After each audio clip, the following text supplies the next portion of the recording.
Bonjour et bienvenue sur Human First, le podcast business qui parle plus d'humains que de chiffres. À chaque épisode, je vous emmène à la rencontre de professionnels qui ont osé voir le monde du travail différemment. Comment ? En plaçant l'humain au cœur de ses priorités et de sa stratégie. Je suis Cécile Chaperon, entrepreneuse, RH, coach et militante pour un monde du travail plus épanouissant et plus responsabilisant. Et maintenant, place à notre invité du jour. Bonjour Yaël. Bonjour Cécile. Alors je suis particulièrement touchée de te retrouver aujourd'hui à mon micro puisqu'on a eu la chance d'avoir déjà travaillé ensemble dans une autre vie pour moi. Mais c'est pour moi des moments qui ont été vraiment très structurants de mon identité professionnelle d'aujourd'hui. Alors je suis particulièrement contente de t'interviewer. Et bien déjà Yaël, peux-tu nous dire qui tu es ? Oui, bien sûr, avec plaisir. Donc, je suis Yaël Guillon, je suis un des cofondateurs d'une entreprise qui s'appelle Infusio, que nous avons créée il y a 17 ans aujourd'hui. Et est-ce que tu pourrais nous présenter Infusio justement un petit peu plus en détail dans ce que vous faites, vos activités, comment vous fonctionnez ? Oui, bien sûr. Infusio, c'est une entreprise auto-organisée qui fonctionne donc en gouvernance partagée et qui accompagne des organisations dans leur transformation avec comme ambition de les aider à aller vers des business models régénératifs, en travaillant principalement sur 3 piliers qu'on a identifiés comme étant les piliers indispensables pour atteindre ces modèles régénératifs, que sont la culture de l'entreprise, la gouvernance de l'entreprise et évidemment les business models in fine. Mais il est essentiel de travailler culture et gouvernance pour pouvoir travailler le business model vers du régénératif. Est-ce que tu pourrais nous en dire un petit peu plus sur c'est quoi pour vous un business model régénératif ?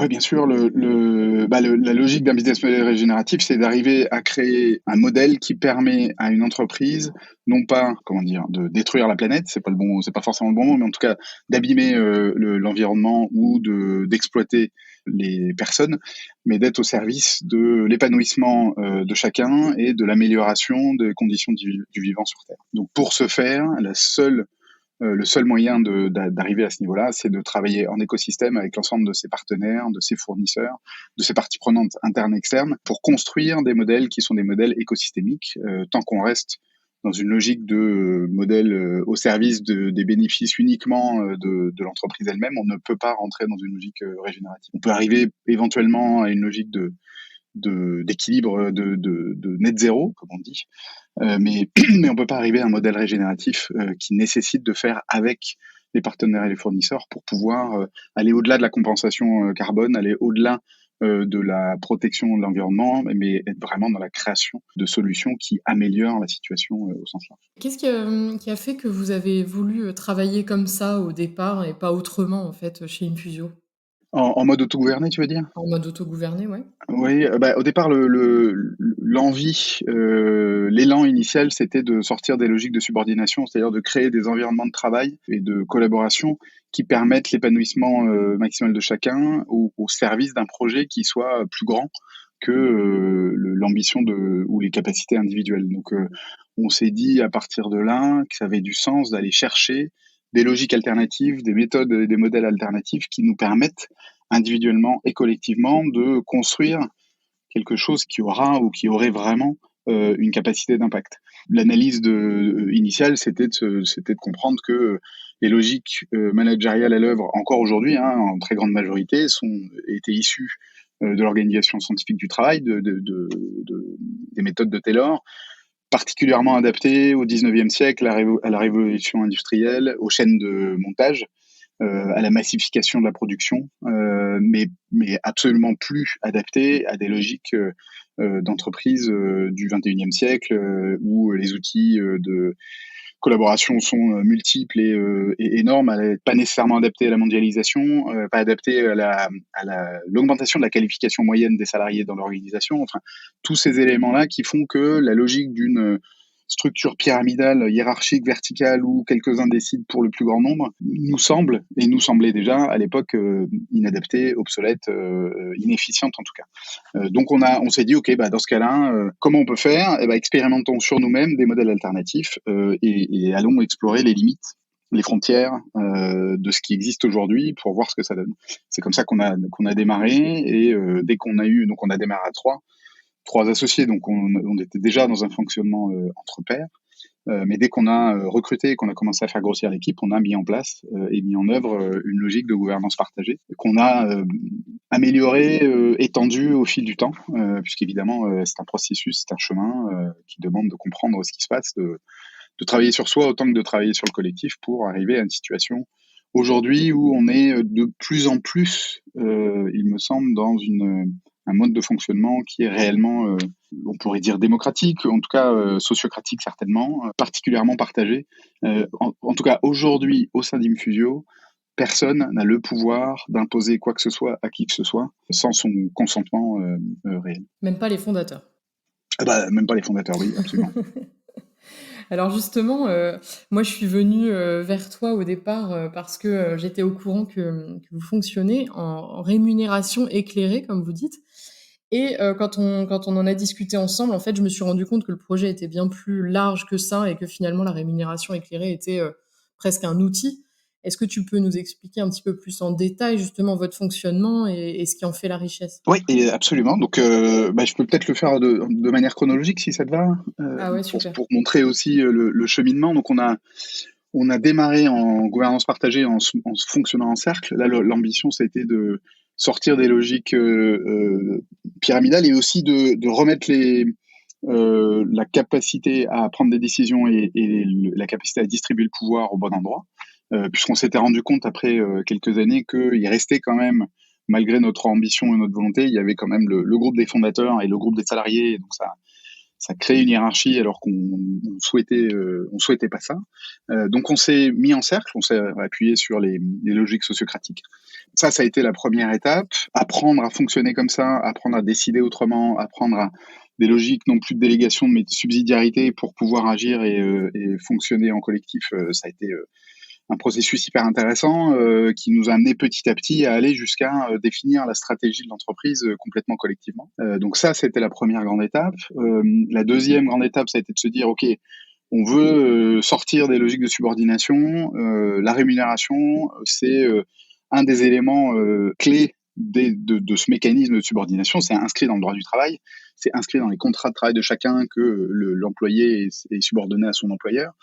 Donc on s'est dit, et si on sortait de ça? On avait lu pas mal de choses, on a exploré pas mal de pionniers qui avaient mis ça en place depuis quelques années, et donc on a mis en place à partir de 2017, je crois, un processus qu'on appelle rémunération en conscience, mais j'aime beaucoup ton mot de rémunération éclairée, où en fait chacun définit librement son niveau de salaire. Assez rapidement, on s'est rendu compte que c'était en fait très très restreint, cette logique de rémunération pure, et que ça parlait beaucoup de la façon dont la reconnaissance fonctionne au sein des entreprises, c'est-à-dire que c'est le salaire et le titre qui définissent ton statut. Nous, on n'avait pas le titre, on n'avait plus de titre puisqu'on n'a pas de titre de fonction dans l'entreprise. Restait le salaire et on s'est rendu compte que finalement, ce qui nous permettait de nous épanouir, c'était pas uniquement le montant des revenus qu'on avait à la fin du mois, mais aussi un certain nombre de choses comme du temps, de la liberté, de l'autonomie, des choses comme ça. Donc on a très rapidement shifté vers une logique de reconnaissance en conscience, où on travaille à la fois la rémunération, le temps de travail, la formation, donc la capacité à progresser professionnellement, et tout autre élément qui fait sens pour permettre à chacun d'être pleinement au service de l'ambition collective, sans avoir à se préoccuper de on me reconnaît pas bien, ou je suis pas bien dans mon boulot, ou je suis pas au bon endroit, ou j'ai l'impression que mes collègues s'entendent pas avec moi ou fonctionnent pas bien avec moi. Donc le sujet de la reconnaissance en conscience, c'est d'aller au-delà des logiques purement de rémunération. Donc ça, on l'a mis en place en 2017, donc ça fait plus de 5 ans maintenant.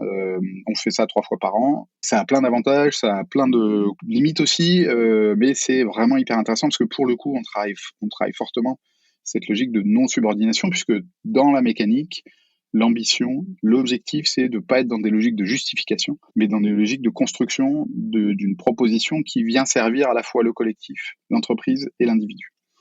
Donc ça, on l'a fait en 2017. En 2018, on s'est dit, si on est capable chacun de déterminer notre temps de travail et notre rémunération librement, peut-être on peut aussi gérer nos vacances comme on l'entend. Donc, on est passé en logique de vacances illimitées. Donc, chacun détermine et choisit ses vacances comme il l'entend, en conscience et en lien, évidemment, avec ses collègues, pour s'assurer qu'il met personne, ou que ce soit un client ou un collègue, dans une situation compliquée ou difficile à gérer. C'était intéressant parce que la première année, on s'est rendu compte que, en fait, on avait pris moins de vacances que le minimum légal, donc on a dû travailler ça. Et aujourd'hui, en tout cas moi, je suis incapable de savoir qui prend le plus de vacances dans l'équipe, parce qu'en fait, ça se voit pas, quoi. Donc, et les vacances vont de 5 à 7 ou 8 semaines selon les personnes.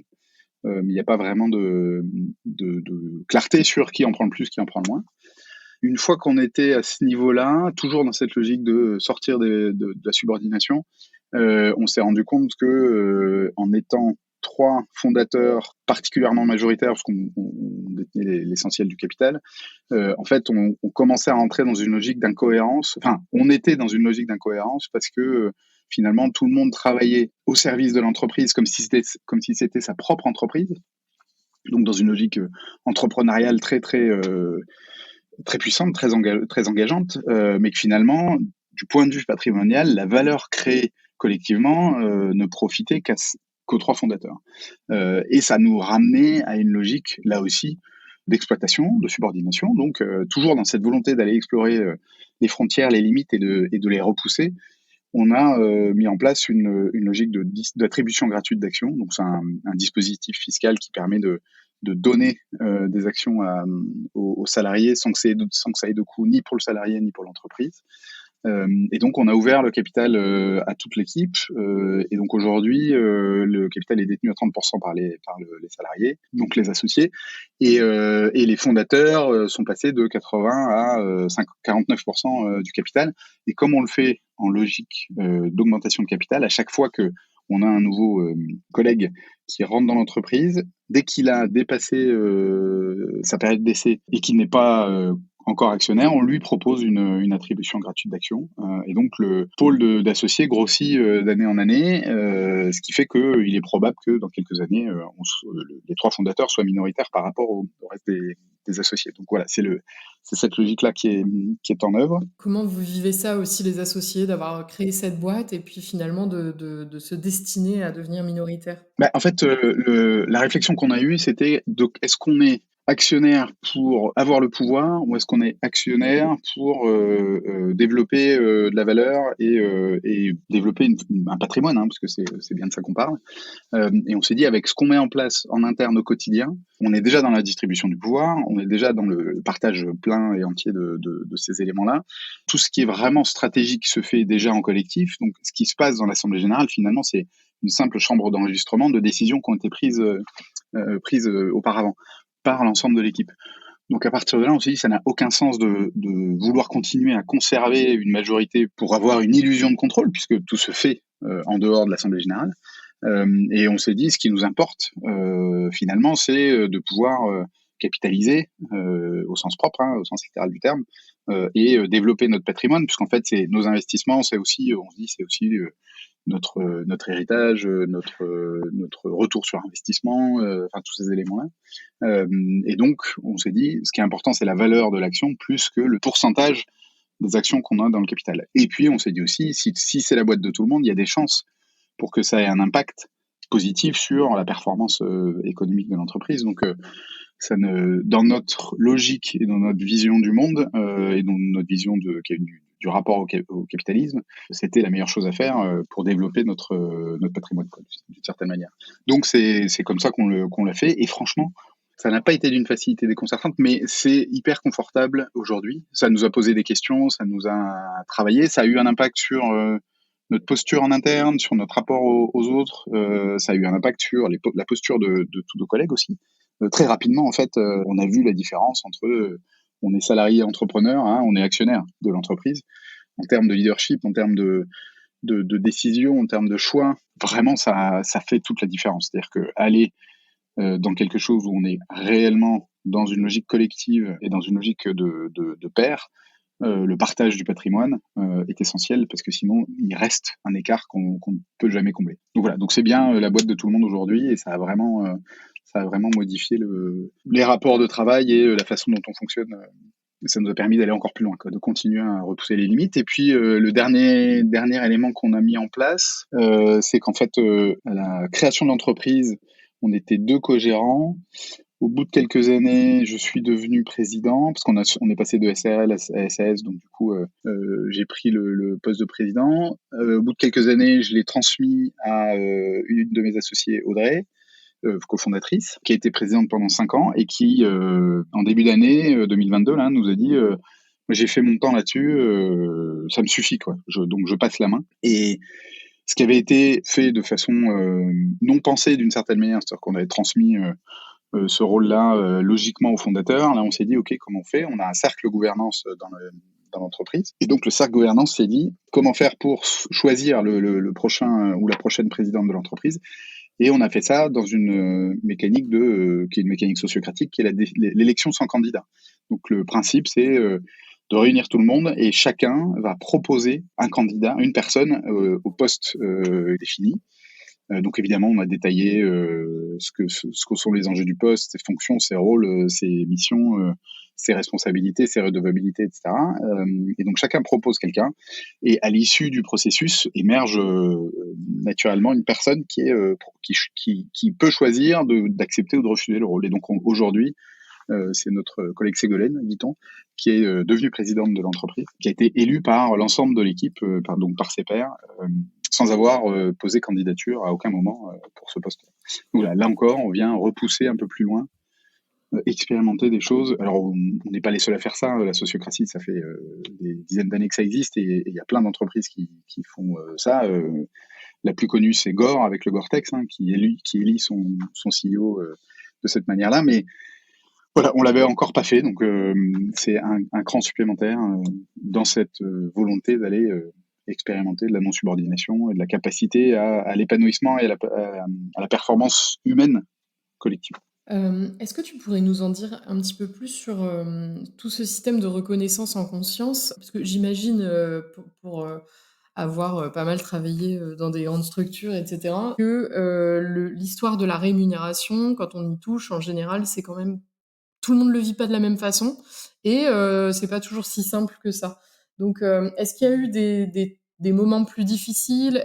Comment vous l'avez géré? Ouais, c'était intéressant parce que donc on le fait 3 fois par an parce qu'on s'est dit c'est un élément de tension. La rémunération, c'est compliqué, ça met en tension en tout cas chacun. Donc si on le fait plus souvent qu'une fois par an, déjà ça réduit le stress, quoi. Et ça permet de se dire tous les 4 mois, on peut revenir sur les décisions précédentes et ajuster, adapter.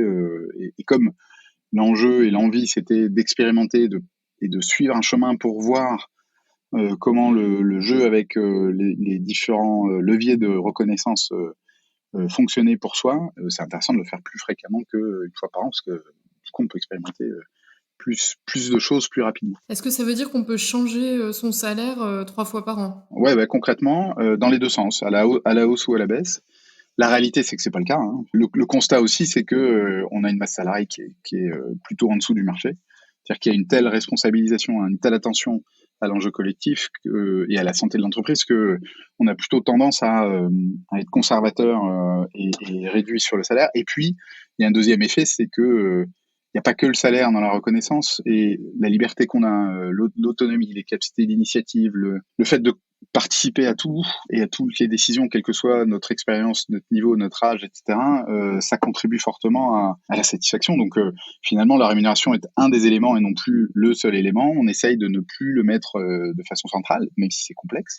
Et ça permet d'aller chercher d'autres leviers d'engagement qui sont finalement, enfin de mon point de vue en tout cas, beaucoup plus enrichissants et beaucoup plus puissants que la simple rémunération.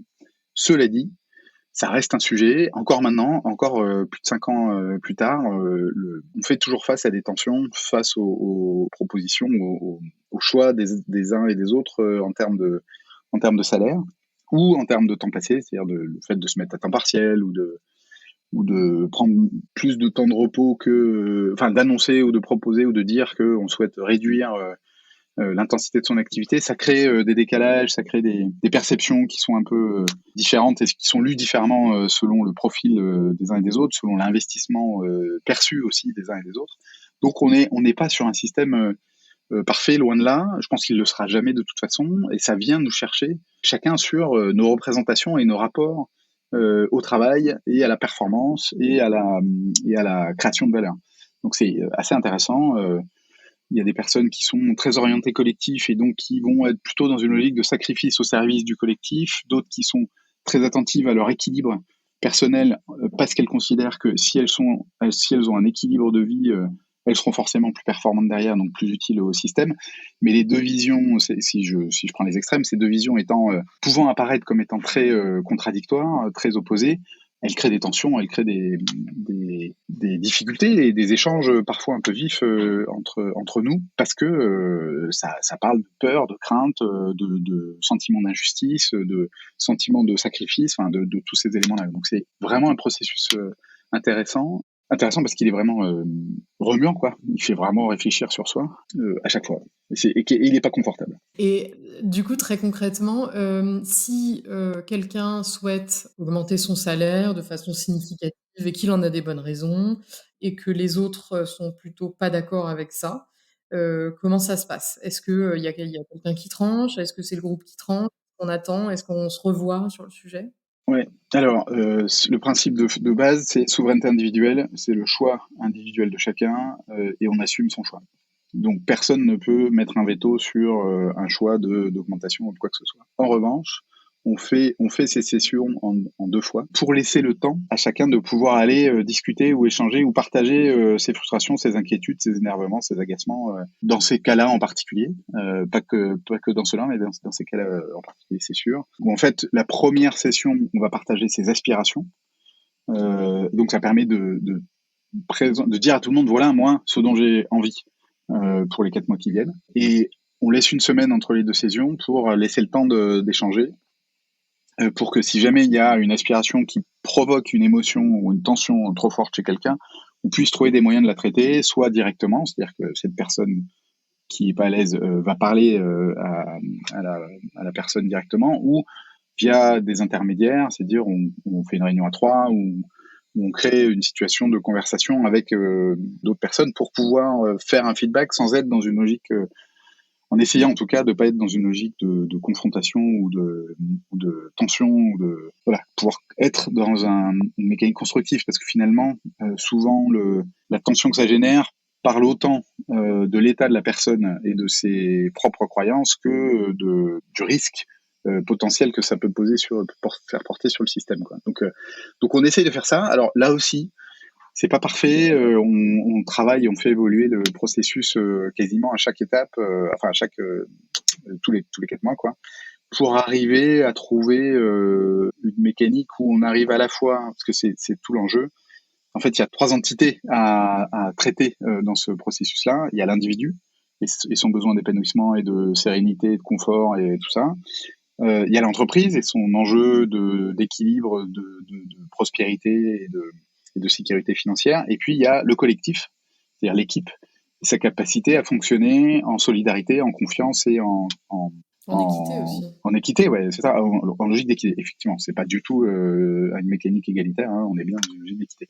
Et on a, je pense, en ce moment, on a pris conscience là récemment que on est encore un peu trop sur la logique individuelle, la recherche de plénitude au sens de Frédéric Laloux. On est assez clair sur les enjeux de l'entreprise et les contraintes économiques, mais on ne prend pas assez en compte la dynamique collective et les décalages que ça génère dans l'organisation. Donc on est en train de retravailler tout ça pour remettre le collectif dans le travail et donc retravailler aussi la façon dont chacun va pouvoir se positionner par rapport à ça. On a mis en place évidemment pour faire tout ça, on travaille, enfin, on a une logique de transparence complète.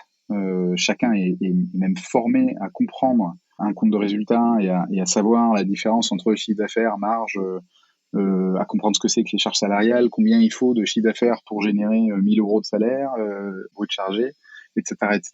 Et donc, on a aussi un accompagnement, enfin des processus pour préparer ces sessions reconnaissance en conscience pour que chacun puisse se positionner. Et c'est ces éléments-là qu'on va retravailler aussi, puisqu'ils sont, on pense qu'on est arrivé au bout d'un modèle et qu'il faut qu'on le réinvente là-dessus pour favoriser quelque chose qui soit plus éclairé. Et c'est pour ça que je trouve hyper intéressant ce que le mot que tu as dit. En ce moment, il y a la terminologie de reconnaissance en responsabilité qui a émergé plutôt que reconnaissance en conscience. Donc voilà, c'est un processus vivant qu'on challenge régulièrement. Écoute, j'ai cru que c'était toi qui l'avais dit, rémunération Ouais, éclairée. c'est possible. C'est possible. Donc en tout cas, c'est vrai que c'est un mot qui est très très intéressant pour ce sujet. En fait, ça me donne vraiment l'impression que chez vous, chacun grandit, il y a vraiment quelque chose de très apprenant, on prend ses responsabilités. Tout à l'heure, t'as évoqué aussi, l'idée c'est pas de se justifier, mais c'est bien de construire. Je trouvais ça vachement intéressant parce que en fait, on met les gens dans des postures très adultes et très responsabilisantes. Vraiment, je trouve ça vraiment top. Oui, et la complexité principale, c'est le rapport à l'argent qui en fait encapsule toute notre éducation et toutes nos croyances. Enfin, il y a énormément de choses qui sont mises sur l'argent et beaucoup de choses qui sont pas du tout adaptées. En fait, l'argent, c'est qu'un moyen c'est qu'un outil qui permet de fluidifier sa vie au quotidien, mais c'est pas une ambition, un objectif en soi. Enfin, ça ne devrait pas en tout cas. Et du coup, voilà, c'est ça qu'on travaille aussi. C'est comment remettre l'argent à sa juste place et réfléchir au-delà de l'argent. J'ai l'impression que ça permet aussi de grandir sur ces sujets-là, de travailler chez vous. Donc c'est super chouette. Oui, et puis ça vient travailler aussi le rapport à nos clients, le rapport au commercial, le rapport au développement, le rapport à la façon dont on crée de la valeur et dont on la monétise avec nos partenaires et nos clients. Donc c'est intéressant de tout point de vue. Aujourd'hui, là, si vous aviez, je vais dire une baguette magique, en tout cas, s'il n'y avait pas de contraintes, quelles qu'elles soient, vous feriez quoi maintenant dans les étapes que tu m'as énumérées là? C'est intéressant parce qu'en fait, c'est ce sentiment assez étonnant qu'on vit à chaque fois, c'est-à-dire à chaque fois qu'on passe une étape, on se dit putain, là on est arrivé à un endroit. Et au bout de quelques temps, il y a quelque chose d'autre qui émerge et pouf, on crante. Mais tant que ça n'a pas émergé, c'est difficile de dire. Peut-être que la prochaine frontière c'est la semaine des 4 jours. Pourquoi c'est intéressant? C'est pas juste parce que c'est à la mode que tout ça. Ça vient nous chercher en tout cas sur le rapport à la productivité, le rapport au temps, la place du travail dans le quotidien et la logique aussi, l'éducation tayloriste, quoi. La place du travail comme étant quelque chose qui est très central, où on doit surinvestir, où c'est normal de souffrir, enfin tout ce truc-là, le travailler plus pour gagner plus, enfin tous ces machins-là là, qui sont en fait une forme, parce que finalement le travailler plus pour gagner plus, c'est quoi? C'est une discussion ou c'est une forme de manipulation au service d'une logique tayloriste de toujours aller plus loin et toujours produire plus et donc toujours générer plus de performance pour une entreprise et donc pour ses actionnaires. Donc on est bien dans une logique capitaliste, libérale, très forte. On a envie de dépasser ça parce que le sujet du capitalisme libéral tel qu'on le vit depuis les années Thatcher et Reagan, c'est celui qui a créé, qui a accéléré la situation dans laquelle on est au niveau humain et écologique, donc environnemental. Donc l'enjeu, c'est de dépasser ça, quoi. C'est pas de remettre en cause le capitalisme, qui a eu tellement de formes différentes depuis son émergence et qui a permis tellement de progrès pour l'humanité, à tout point de vue, c'est de se dire, ok, si on est capable en 300 ans de défoncer aussi profondément le climat et ce qui a été construit en 4 milliards et demi d'années par la nature, si on inverse les choses et qu'on met la même énergie pour améliorer le système environnemental et social, on doit pouvoir y arriver. Donc comment on peut construire un système économique qui soit au service de ça et non plus au service juste de produire de la richesse monétaire. Et donc c'est la logique des 4 jours, c'est aussi aller chercher, réfléchir en termes de à quel endroit est-ce qu'on est dans le suffisant, à quel endroit est-ce qu'on est dans le nécessaire et pas le superflu, à quel endroit est-ce qu'on est dans la capacité à s'épanouir tout en contribuant à quelque chose qui fait sens. C'est pas du tout une logique de décroissance, c'est une logique de faire autrement, d'agir autrement, c'est une logique de contribuer au service de quelque chose qui est intéressant et qui va bien plus loin que la simple génération de profit, quoi. Donc voilà, donc c'est probablement la prochaine étape. En tout cas, ça se cristallise autour de la semaine de 4 jours. Ça pose des questions. Est-ce que si on rentre là-dedans, dans notre façon de travailler, est-ce qu'on va pas juste créer des burn-out? Est-ce qu'on va arriver à continuer à avoir la même qualité de service, la même exigence auprès de nos clients? Est-ce que ça va pas mettre tout le monde à l'envers? Est-ce que on pourra accomplir nos missions correctement? Et en même temps, à l'inverse, notre métier, c'est de transmettre à nos clients, de les autonomiser pour qu'ils puissent être dans une logique d'action différente, alternative, sans avoir besoin d'une béquille venant de consultants extérieurs. Est-ce que par la semaine de 4 jours, les contraintes en termes de disponibilité que ça génère, on va pas progresser et être meilleur dans notre capacité à transmettre? C'est-à-dire être plus rapidement dans une capacité à mettre de la distance et à laisser de l'autonomie à nos clients, c'est-à-dire à les laisser faire sans nous.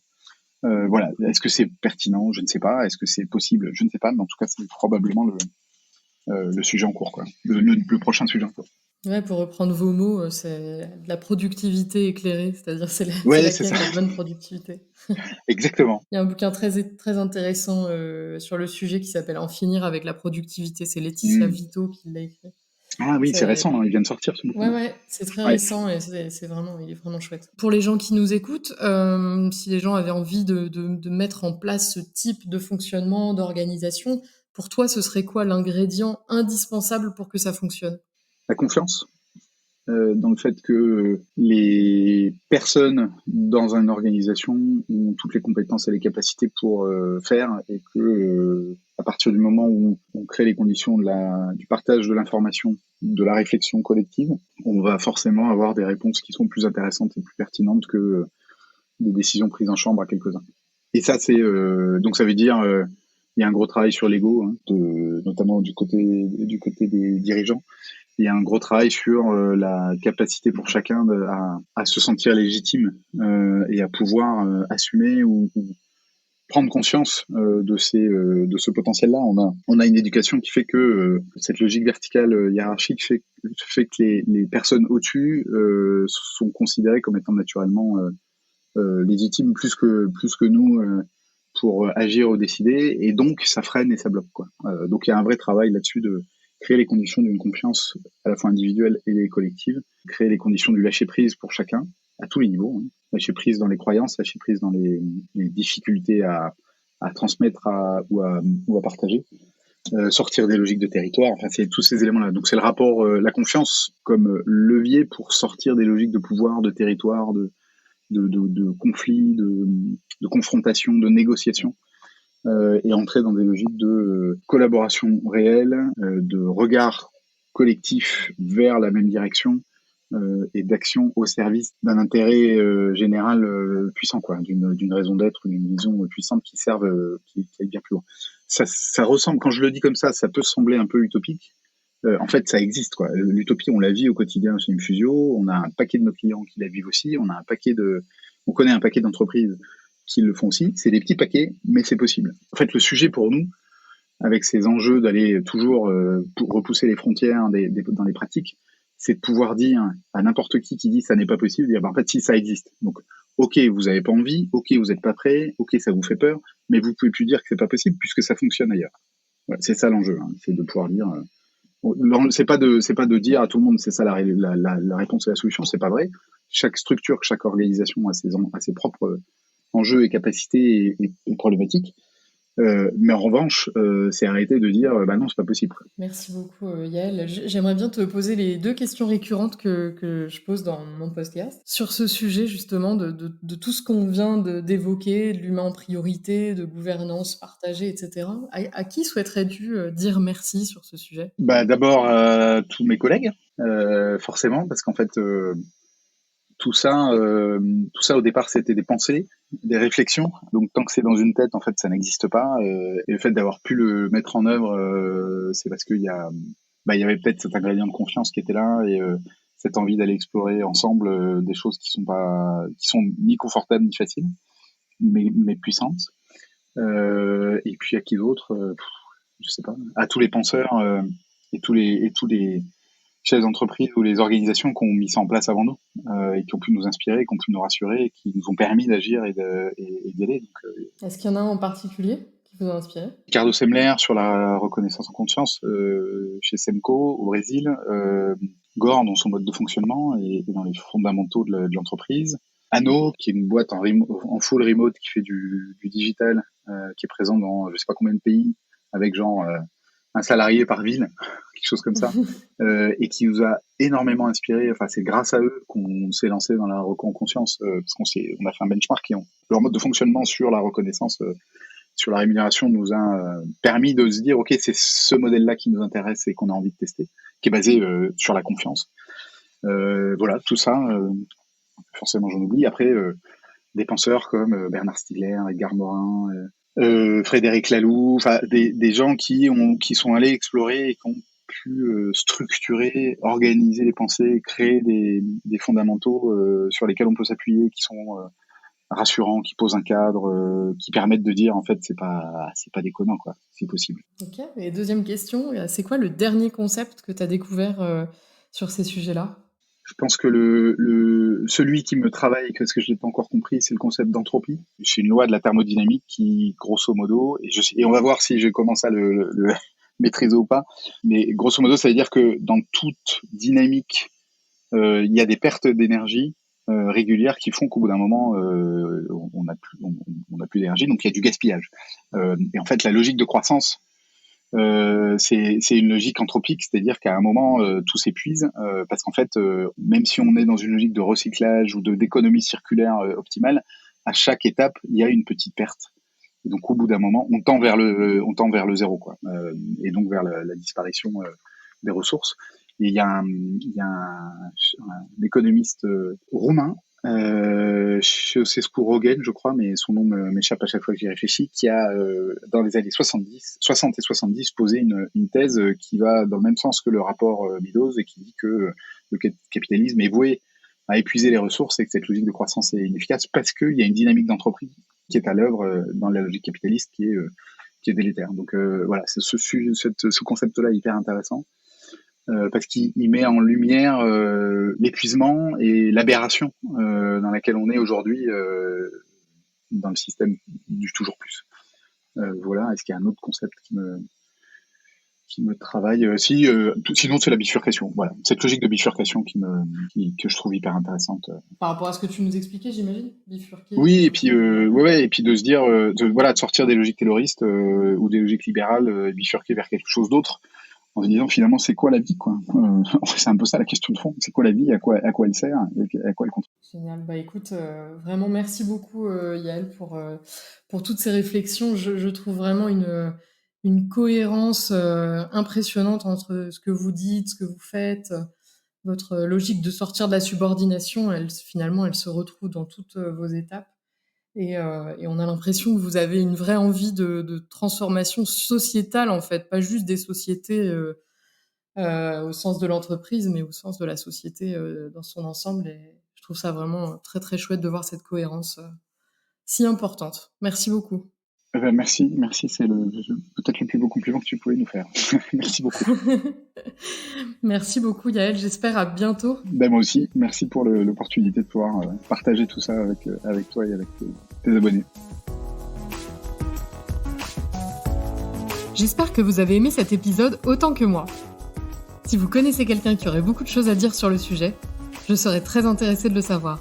Alors partagez-nous son nom en commentaire. Pour nous soutenir, n'hésitez pas à partager cet épisode et à vous abonner à notre chaîne pour ne pas manquer les prochains. Et si l'envie de nous mettre plein d'étoiles et un commentaire vous prenez, n'hésitez surtout pas. À bientôt!